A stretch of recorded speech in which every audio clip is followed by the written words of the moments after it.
So medyo exotic ang recipe natin for today. Ano ba ang tawag sa inyo nito? Alam ko kung ano ang iniisip mo ngayon pero mali ang iyong iniisip. Ang tawag sa amin sa Laguna dito ay bayuko. Nakita niyo naman, nakabalok to tapos nakayuko. Kaya nga, bayuko. Hindi, joke lang. Or, kuhol naman sa iba ang tawag dito. At alam nyo ba na napakasarap pala nitong bayuko.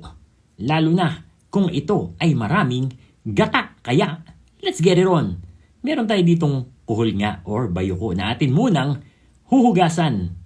Huhugasan natin itong mabuti dahil ito ay kumakapit sa mga batuhan or sa mga puno para mawala yung kanyang mga dumi. So nagpainit na din tayo dito ng tubig. Atin na itong pakukuluan. Mabilis lang. Isang kulo lang naman ito, okay na. Lumabas lang ang kanyang dila. Ibig sabihin yan, suko na, umaaho na. Kaya, ahunin na natin yan.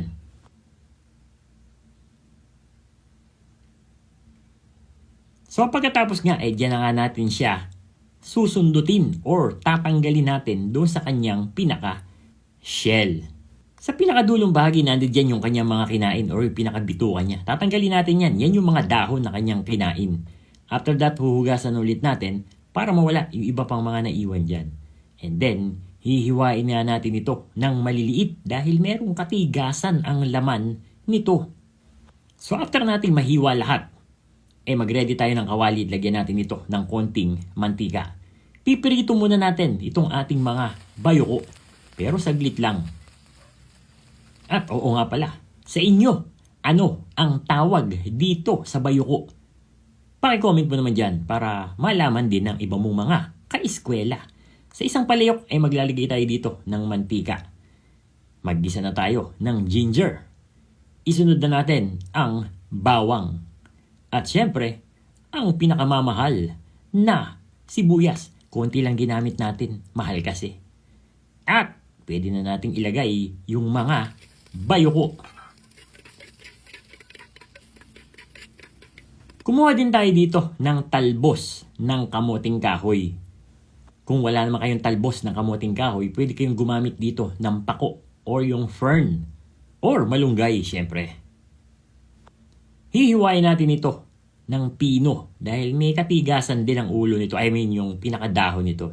Bubuhusan natin ito ng kumukulong tubig. So after 3 minutes na binuhusan natin, pwede natin itong banglawan ng malamig. At pagkatapos, tsaka natin pigaan. Hindi mo kayang hawakan yan kung mainit yan.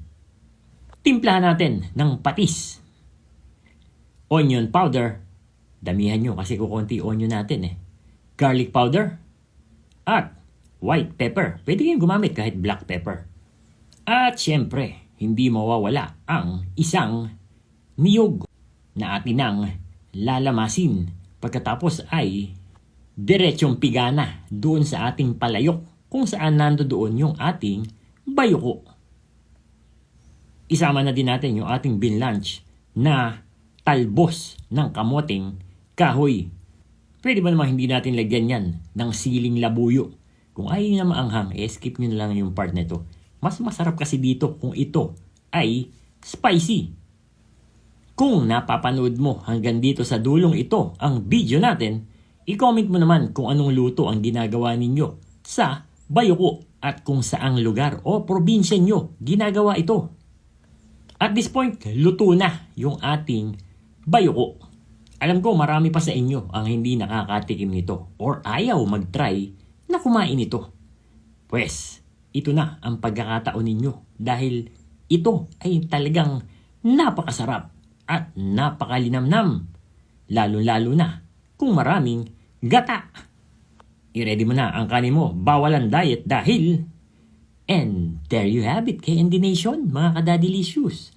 Ito yung ating version ng ginataang bayuko with talbos ng kamoting kahoy. Huwag ka nang magpaligoy-ligoy. Tirahin na natin yan at baka matira pa nila.